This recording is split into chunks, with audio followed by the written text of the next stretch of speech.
Hey guys, this is Tyler here, and I am going to discuss with everyone why matriarchal run countries and governments tend to be MGTOW, very MGTOW-like countries. We can look at many countries around the world, and as we all know, this MGTOW audience and guys that identify with this philosophy is growing very quickly. What you'll notice, a common trend, is that many of the countries and societies that where guys identify with this more typically are countries that are relatively small in size, or they tend to be very matriarchal kind of government systems. I think the second one you see very consistently.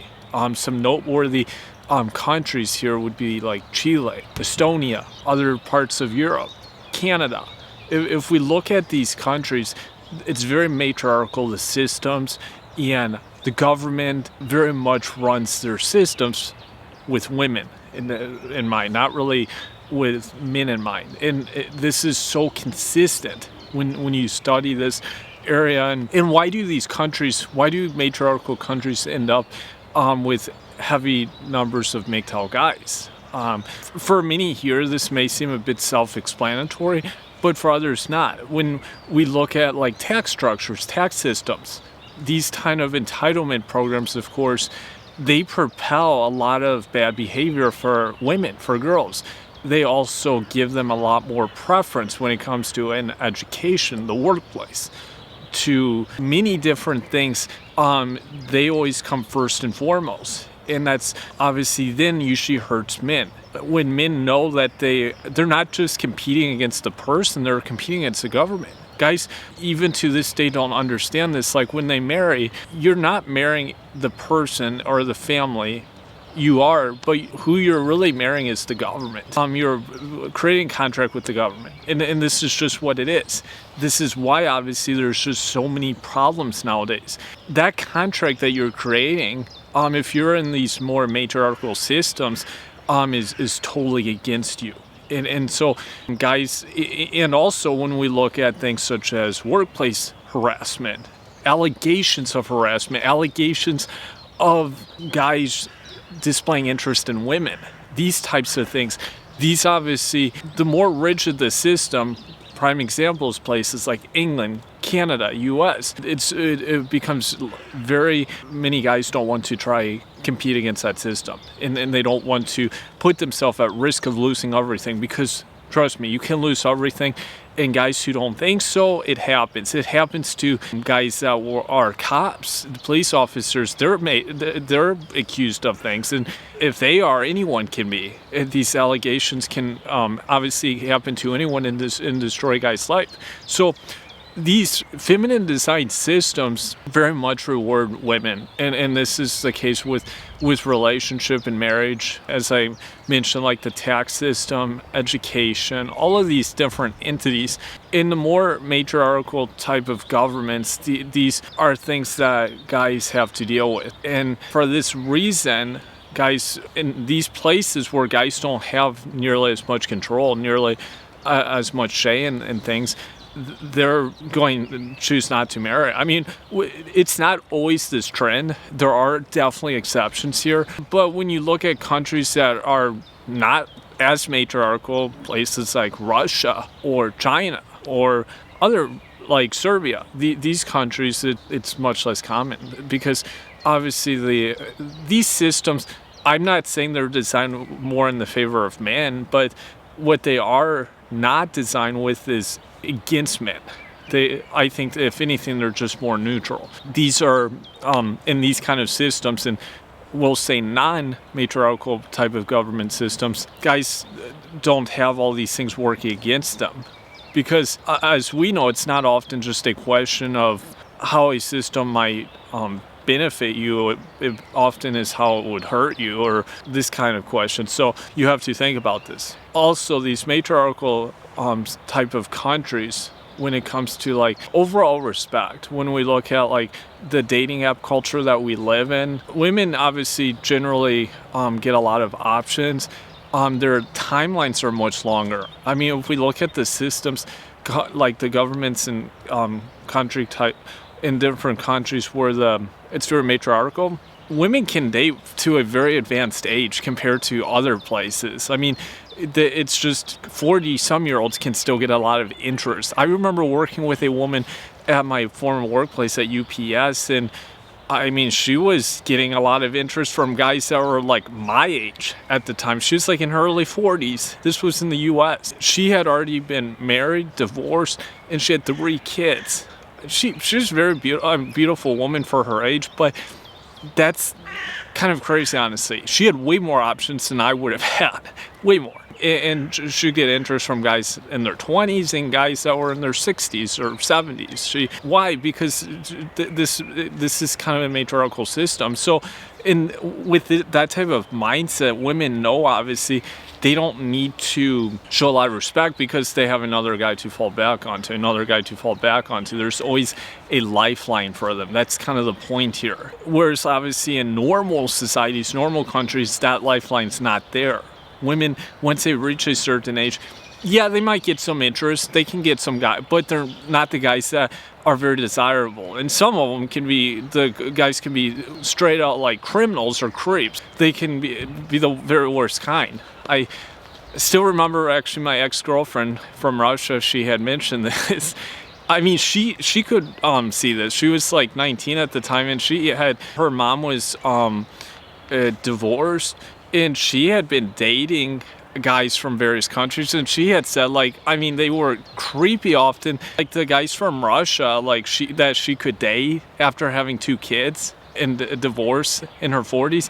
She said they were creepy. Like these would have been like boyfriends coming into her home, and I would imagine some of the guys were actually going for this girl when she's maybe in her teens. And I'm sure she got a lot more attention from some of these Russian guys. So her mom would date foreign guys because, of course, guys from certain countries, they have a different mindset here. But these are normal countries. This is normal society. And like Russia doesn't reward bad behavior in the same way that like in Western countries. And women don't have a lifeline that's constantly there. That's the point. Maybe when a woman's like in their 60s, and that's so it's the ball's completely in the court in these kind of countries, and in most of the Western countries, women know this. They can do whatever, say whatever, and get away with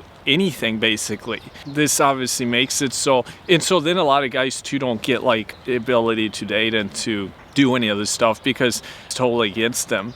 And obviously, as like we see like in the workplace, as economics resources, more and more resources are put in women's hands, they obviously don't share the pot often with the guy. They still expect the guy to make several times more than them, even though they're being greatly, like when we look at things like these special bills in the US, like Title IX, all this nonsense. This is such a rigged game in this situation. I mean, even in a lot of European countries don't have such ridiculous like bills, honestly. I mean, people often, like Scandinavia is criticized a lot. Scandinavia doesn't like have these kind of bills. They don't have these racial preference laws either in this sort of thing. So these are all factors that you deal with. Women also like obviously typically support heavy immigration from like third world countries, which also it hurts the overall like wages go down, salaries go down, crime rates often go up, trust goes up in the general society, and these sort of things that obviously women generally support. You have a lot more men then also going for the same gals because, as we know from the third world, it typically is men that come from those countries. It's not women. I always ask guys, how many gals do you know from India that guys are like hitting up, like if you're living in Europe or North America, and like and also where the gals are interested in these guys, like hot gals from India, from like northern India. Now you don't hear about this too often. Then how many guys do you know from like India where I mean they are incessantly trying to go for these gals? Way more, and this is just an example here, this pattern. So these immigration patterns really hurt It hurts all men, but especially the domestic men, and these immigration practice, of course, is more favored by women on a whole. Men also, if they do get married and have kids, they can often lose custody of their kids. And often what the mothers can do now is just say that there was some, we'll say, abuse that was going on, and bam, it's like they can't have access to their kids, and then they still have to pay child support and possibly other alimony. And this is more common than not. I mean, Vincent MGTOW he's discussed this often. He has some very interesting stories in this area, but this happens more and more. So guys, and when we look at the countries where it's often single mother households, it's usually you see that this trend in the more matriarchal systems. And so then guys, they have to pay, but they don't really get to see their kids. And also, as I mentioned before, when you look at the tax structures like property tax, income tax, sales tax, all these taxes, of course, serve as basically this is where the lion's share of the redistribution payments comes to women, and these schemes typically are obviously most favored by women. All of these kind of systems is really this is what benefits them. They get a lot of their resources this way. They don't, it's not through fair market, fair enterprise. And then when we look at things like public education, public schooling is huge. It's a huge dent in the tax systems. This obviously mostly serves to benefit women.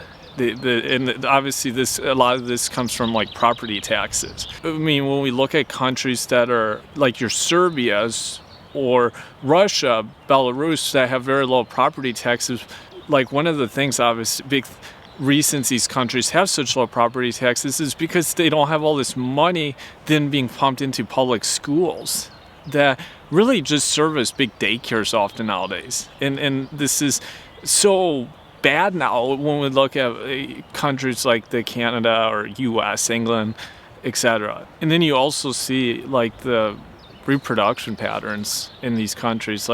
When we look at US and in Canada, often the women that are the guys that are having most of the kids now are either derelicts, they're addicts of some sort, a lot of problems. They're often from low income backgrounds, sometimes criminals. It's basically a race to the bottom because they don't need good men. They don't need good sound men.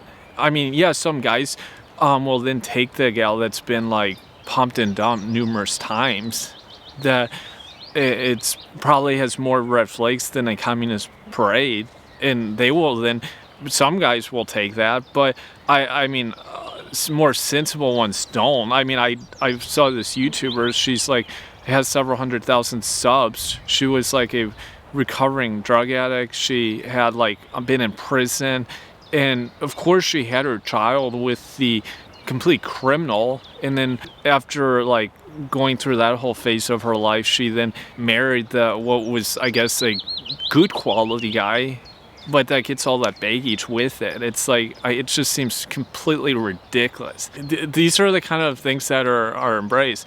Some people also, kind of a side note, I think there's a misassumption often. They think, especially in we see this a lot in matriarchal basis societies and countries, that these are deemed as alpha guys. I mean, we hear this term alpha seed and beta needs. I don't think alpha guy is someone that's a criminal, that's pumping and dumping, that's can't have responsibility, that can't be a leader, doesn't have accountability. Those are alpha traits. I mean, a real leader. And this is, I think, a big misunderstanding. This whole mindset that they tatted up criminal, drug abusing guys this alpha who maybe lies, cheats, steals from friends, whatever. That's not really an alpha, honestly. When you think about it, it's actually quite the opposite. That would have been they would have been outcasted from the tribe. They would have literally been when we think of like times of Sparta and stuff, I mean, these guys would have been just like laughed. No one would have had anything to do with them. So that's a disclaimer I leave here, because I see this often, this misunderstanding of what actually is an alpha or what's a sigma. These are all things, so very feminine, matriarchal design societies, and obviously the governments are more and more the people in power are women, of course, and they also favor their own, so they do everything in their power to make sure there's more of them. I mean, we look here in Estonia, prime minister, president, both women. I mean, there's not many countries in the world like that. The president certainly helped getting that prime minister into office, no question. Whereas like I would have been fair with both genders. I think they want to put preference on one or the other, but that's how governments, of course, work.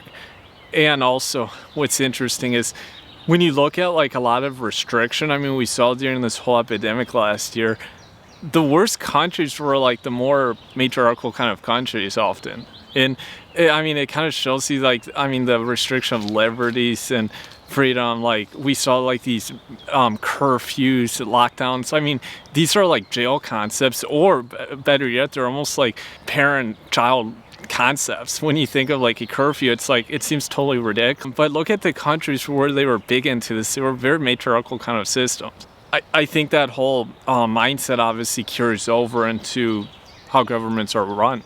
So these are all things to think about, and give me your feedback below. Thank you.